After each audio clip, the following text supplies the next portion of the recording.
Olá, seja muito bem-vindo ao programa Adoração. Esse é um programa especial onde nós estudamos um pouco mais da Palavra de Deus. Hoje nós iremos falar um pouco a respeito do nosso Mestre, aquele que nos ama de forma incondicional. Não sei se em algum momento da sua vida você duvidou do amor de Deus por ti, mas hoje nós iremos ver um texto muito especial de uma personagem bíblica que foi comprovado o amor de Cristo por ela. Então, se você tem dúvidas do amor de Cristo, ou se você gostaria de aprender um pouco mais a respeito desse amor, fique conosco, porque está começando agora o programa Adoração, o seu encontro com a Palavra de Deus.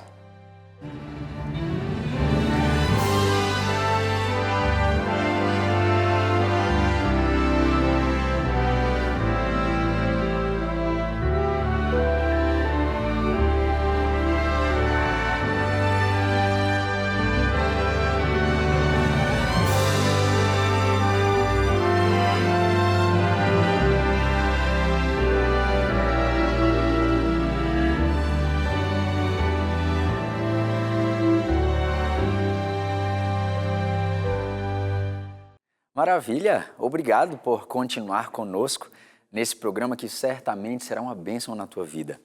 E eu sempre gosto de iniciar esse momento te dando um presente, já que você aceitou meu convite, por que não te dar um presente? E aqui eu tenho em minhas mãos a revista Esperança com o título Deus me ouve? Essa é uma pergunta. Não sei se em algum momento da sua vida você duvidou da existência de Deus, duvidou que Ele de fato poderia estar te ouvindo. E é por isso que é sempre muito importante que a gente estude a Palavra de Deus para encontrar as respostas para essas dúvidas. Essa revista ela foi feita de uma forma muito especial e aqui nós temos vários capítulos falando a respeito desta pergunta, mostrando a importância da oração e da perseverança da mesma. Aqui também fala um pouco a respeito da vontade de Deus para os seus filhos. São muitas as respostas que você encontrará nessa revista. E a parte mais legal é que esta revista chegará para você de forma gratuita. É só você entrar em contato conosco ou pelo WhatsApp 12 98244 4449, está aí na sua tela. Ou você também pode entrar em nosso site, no site novotempo.com/escola bíblica, sem o acento. Então, você pode entrar em contato conosco agora, ou pelo WhatsApp, ou pelo nosso site, para que dessa forma você receba essa revista de forma gratuita e consiga as respostas para essa dúvida. Deus me ouve? Além disso, eu também gosto de sempre agradecer aos nossos queridos amigos Anjos da Esperança. Esses são os nossos colaboradores que participam ativamente na pregação do Evangelho através das suas doações. E se você ainda não é um anjo, fica aqui o meu convite.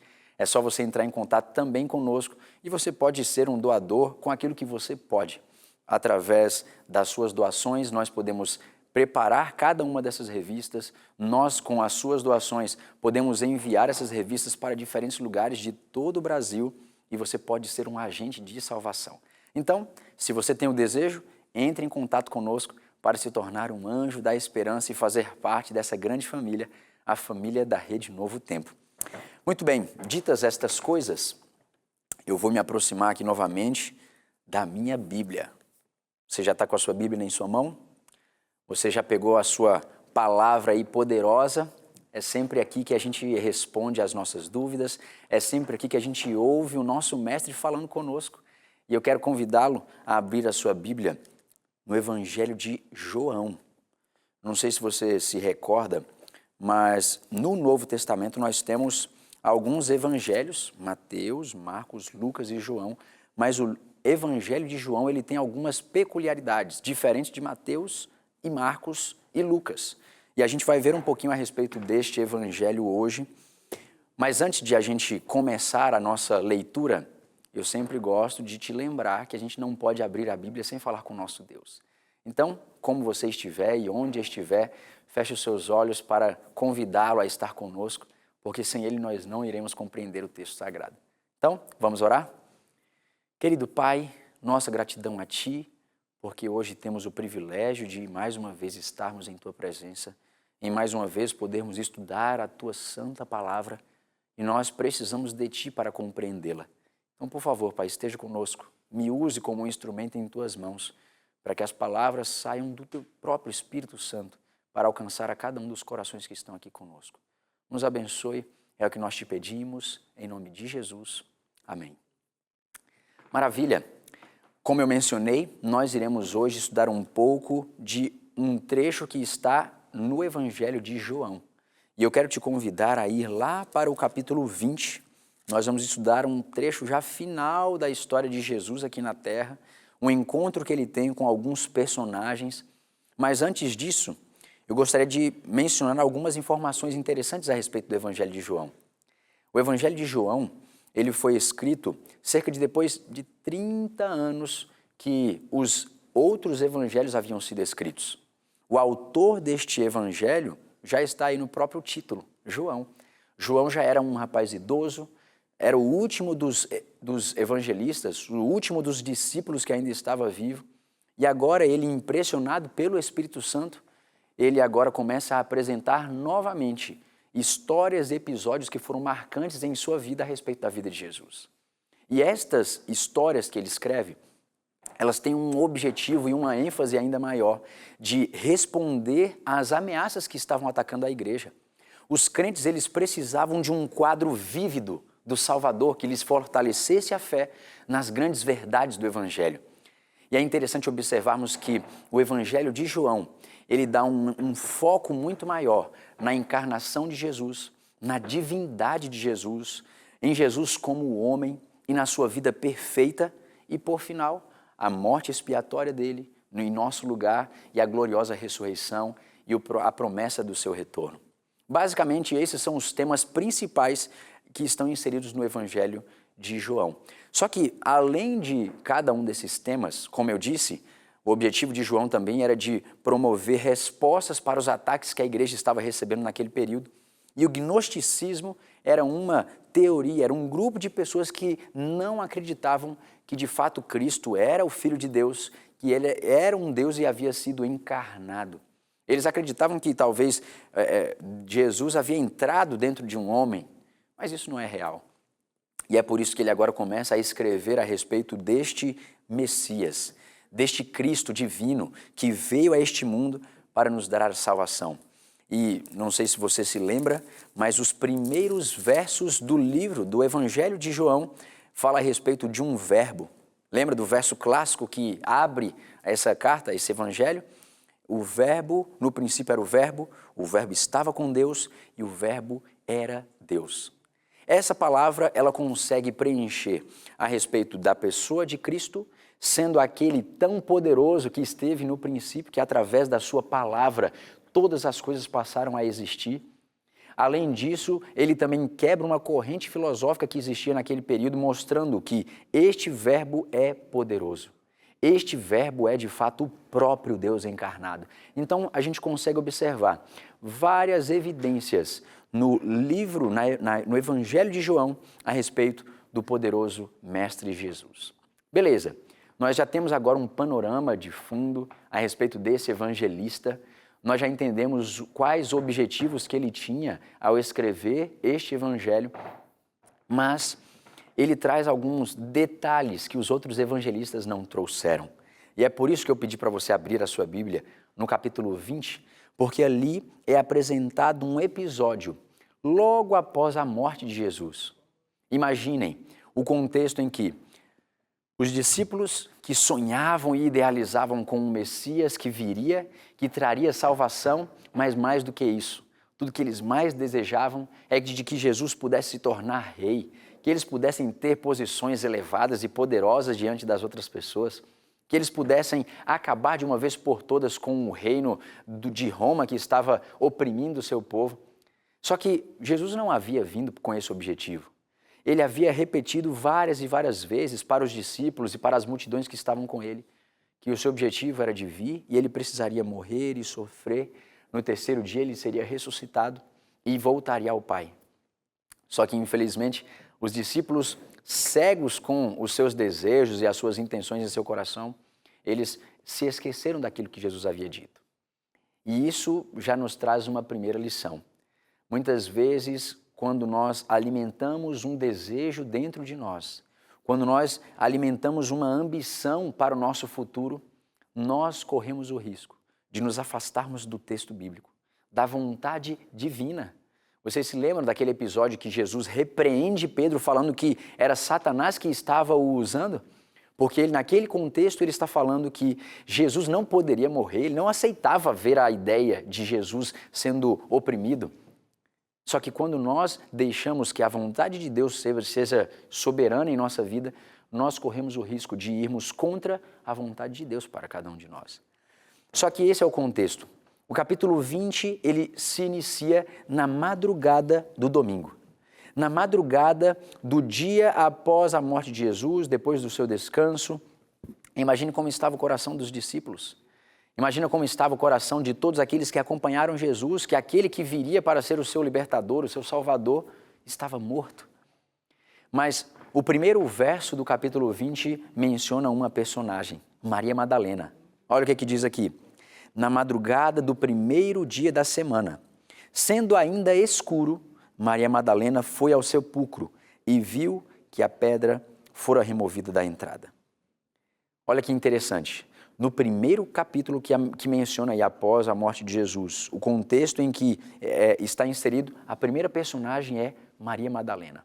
Esta que sempre esteve ao lado de Jesus. Uma fiel discípula que estava sempre ao seu lado, o acompanhava por onde fosse. E até mesmo após a sua morte, ela não o abandona.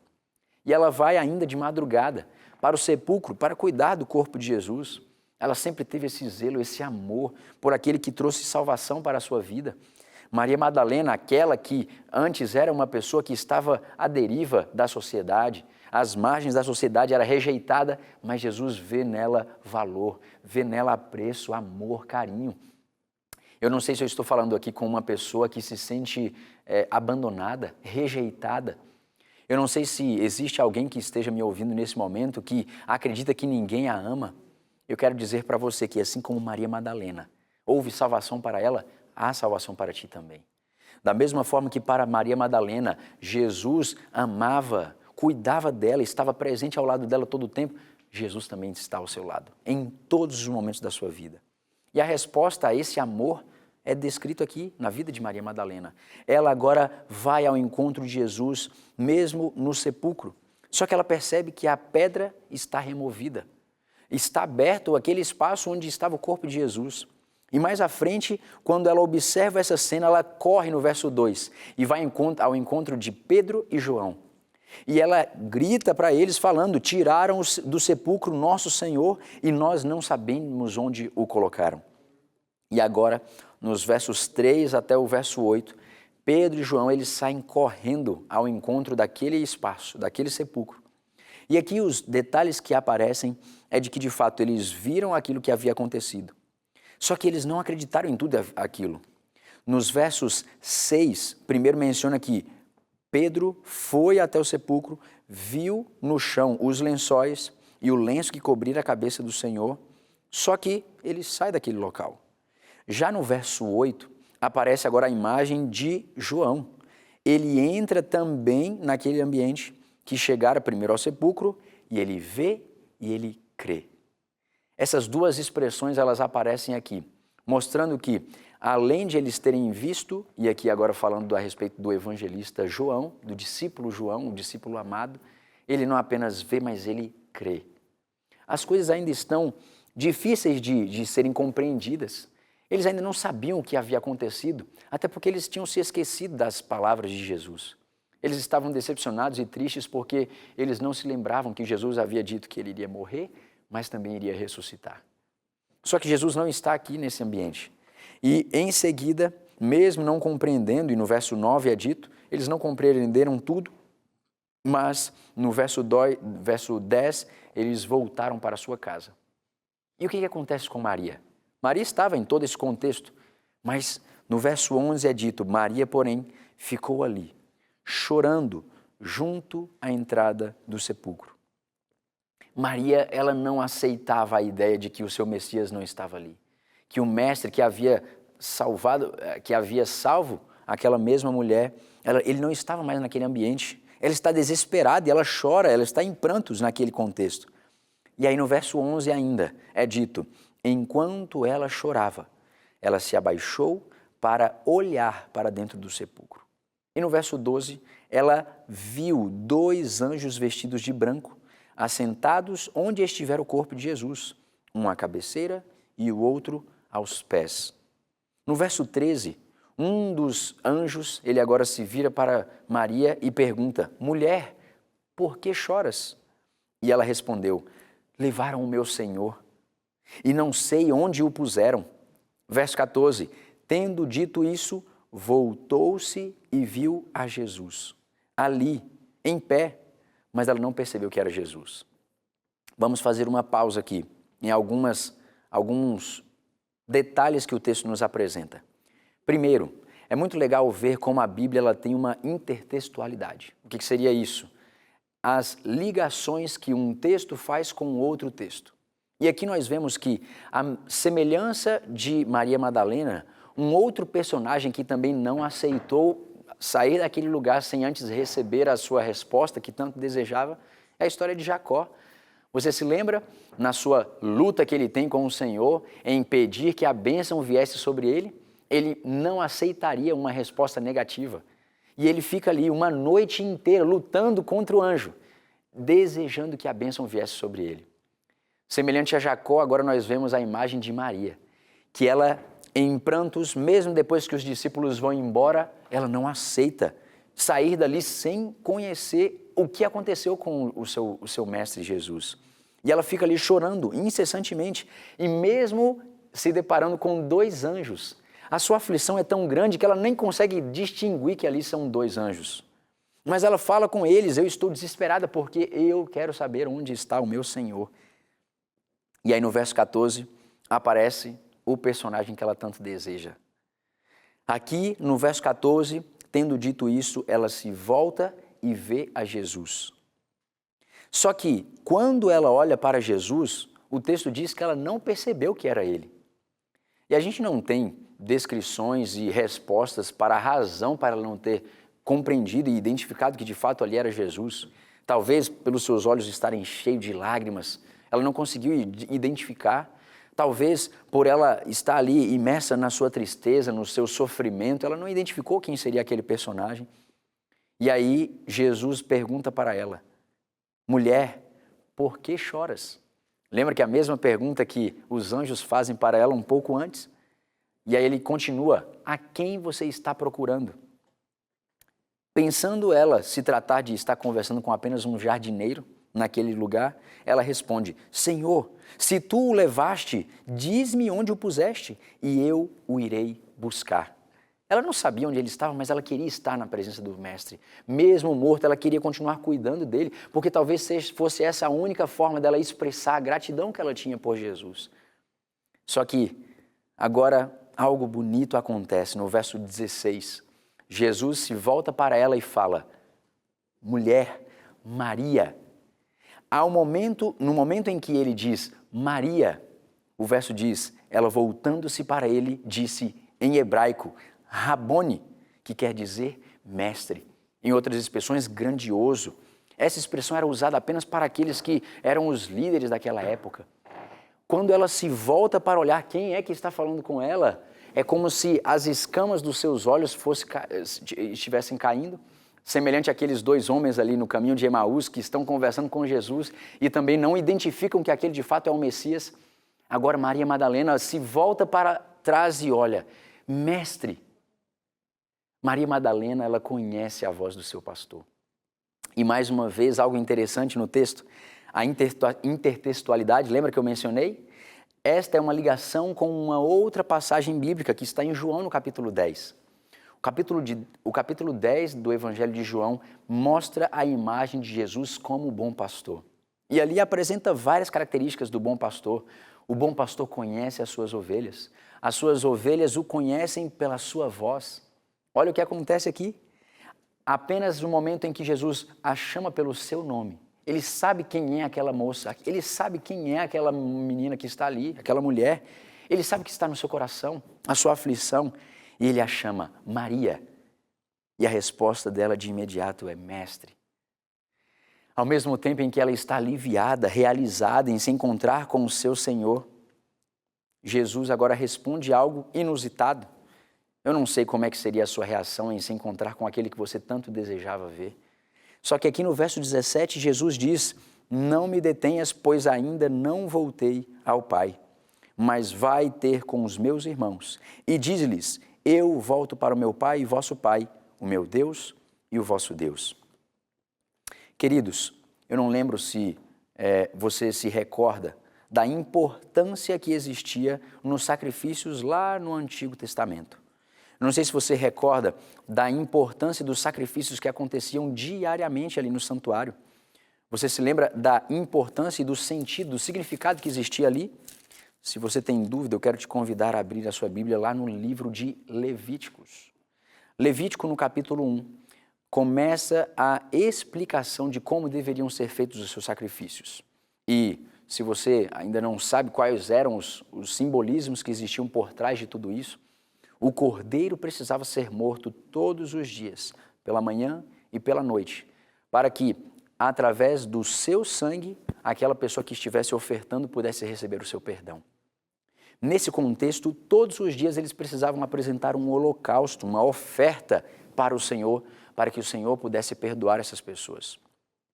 Mas, além disso, nós percebemos que esse holocausto, ele subia aos céus como um incenso. Em Números 28, 2 diz que esta era uma oração que era feita para que o Senhor pudesse receber como aroma suave. Da mesma forma que essa fumaça precisava subir até o Mestre, até o Senhor Deus, para permitir que aquele sacrifício fosse aceito, Cristo também precisaria ascender aos céus. Ele precisava voltar aos céus mostrando ao Pai que o seu sacrifício havia sido aceito. Só que, nesse contexto, a gente percebe que quando Jesus aparece para Maria Madalena, logo após a sua ressurreição, ele diz: não me detenhas, pois ainda não voltei ao Pai. O que esse versículo está querendo dizer? Esse versículo indica que após aparecer a Maria, Jesus iria ascender aos céus naquele dia como uma fumaça de um sacrifício, após o qual ele voltou à terra e apareceu aos discípulos e passou ali algumas semanas. Só que é interessante observarmos que, voltando novamente para o contexto do Antigo Testamento, do Antigo Israel e o santuário, um sacrifício só era aceito depois que a fumaça daquela oferta ser queimada subiria aos céus e o Senhor iria aceitar aquele sacrifício. O sacrifício de Jesus era necessário para a salvação do povo, mas ele só seria aceito depois que Deus aprovasse aquele sacrifício. No contexto que aparece nesses versos, é como se antes de Jesus subir aos céus para se encontrar com o Pai e receber a ascensão, a permissão de que o seu sacrifício havia sido aceito, ele para. Talvez o momento mais importante da história da humanidade. O céu está expectante, esperando para que Jesus vá ao céu, seja aceito o seu sacrifício e toda a humanidade seja redimida. Só que, no meio de todo esse contexto, de toda essa história, tem uma mulher, Maria Madalena. Ela está ali, parada, diante daquele sepulcro, chorando incessantemente e esperando por uma resposta. Mas Jesus, ele aparece para Maria Madalena, antes mesmo de ir ao céu, antes mesmo que o seu sacrifício fosse aceito pelo seu Pai. Cristo interrompeu a oferta mais importante, o evento mais importante da história da humanidade, para consolar uma pecadora perdoada e angustiada, Maria.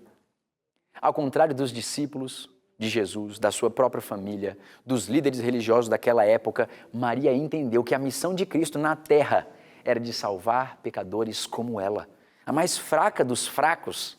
E foi Maria, apenas Maria, que ungiu a Jesus muito antes do seu sepultamento. Não sei se você se lembra daquele contexto em que ela vai com um vaso de alabastro, o melhor dos perfumes para ungir o Mestre. Jesus, queridos amigos, ele é o samaritano supremo. Jesus é o Messias esperado e ungido. Ele não permitiu que o seu encontro com o destino o impedisse de ajudar alguém que estava necessitado, em prantos. Até porque ajudar pessoas era a razão do seu sacrifício em primeiro lugar. Ele não deixou o seu trabalho de proporcionar expiação para o mundo inteiro, por mais importante que fosse, para que assim ele pudesse cuidar dos sentimentos de Maria. Que exemplo incrível e extraordinário de prioridades. É impressionante observarmos que o ritual é importante? Claro que é importante. O ritual era necessário? Claro que era necessário. Mas nunca os rituais deverão se sobrepor sobre as pessoas. Jesus estava dizendo aqui que era muito importante aquilo que ele estava para realizar. Mas se ele via uma pecadora angustiada, sofrendo, ele pararia o que estivesse fazendo, mesmo sendo algo extraordinário, apenas para trazer paz, para trazer descanso a um coração aflito. Nós temos inúmeros textos na Bíblia que apresentam este Deus que está disposto a se inclinar e ouvir a oração de um justo. Se inclinar e ouvir a oração de uma pessoa que está clamando por salvação, clamando por ajuda, clamando por um arrependimento genuíno. Nós vemos aqui que Jesus ele para absolutamente tudo para trazer a salvação para aquela jovem. Se você alguma vez duvidar que Deus te ama, eu preciso te lembrar do que Ele fez. Se em algum momento você se esqueceu que Deus ele entregou o seu Filho para morrer no seu lugar, e isso não é suficiente para você entender o quanto Ele te ama, saiba que Ele está disposto a parar o que estiver fazendo para levar salvação para você. Ele estará disposto a parar o que estiver fazendo para ouvir a oração de um filho justo, temente ao Senhor. Esse é o Deus da Bíblia. Esse é o Jesus que dá a oportunidade. Ele aparece pela primeira vez depois de morto para uma mulher. Mulher aquela que era rejeitada pela sociedade, para Cristo ela era importante. Porque Jesus havia morrido também por aquela jovem, por aquela mulher. E ele para tudo que estava realizando para mostrar para mim e para você que mais importante do que coisas são as pessoas. Nós precisamos ter em nosso coração o mesmo desejo de Cristo, de abrirmos mão de qualquer coisa, para salvar aquele que está perdido. Eu havia feito uma pergunta lá no início. Será que você é importante para Deus? Ele se importa com você. Independente de quem você seja, independente do passado que você teve até aqui, Ele se importa com você. Se você estiver com o seu coração contrito, se humilhando perante Ele, tenha a certeza de que Ele irá parar tudo o que estiver fazendo para descer até essa terra, para ouvir, para te abraçar, para te colocar nos braços, te dar conforto e paz. Foi isso que Ele fez com Maria Madalena. Ele deseja fazer isso comigo e com você também. Você só precisa se humilhar perante Ele, confessar os seus pecados, se entregar de coração e creia que a resposta virá dos altos céus para te salvar. Eu quero ler mais um verso que diz: os justos clamam e o Senhor os ouve e os livra de todas as suas tribulações. Está passando por alguma tribulação? Clame ao Senhor e Ele irá te atender. Vamos orar? Querido Pai, obrigado, Senhor, por inúmeras vezes, através do texto bíblico, através da nossa vida, o Senhor nos dá inúmeras evidências de que, de fato, o Senhor nos ama. O Senhor abriu mão do céu, da plenitude, da perfeição, para estar aqui na terra, num lugar cheio de pecado, de tragédias e tristezas, para nos dar a oportunidade da salvação. Nós queremos te clamar, Pai, neste momento, que a Tua mão poderosa venha sobre nós e que o Teu amor possa nos alcançar e que nós tenhamos a consciência de que fomos salvos. Nos abençoe, Pai, é o que nós te pedimos. Em nome de Jesus. Amém.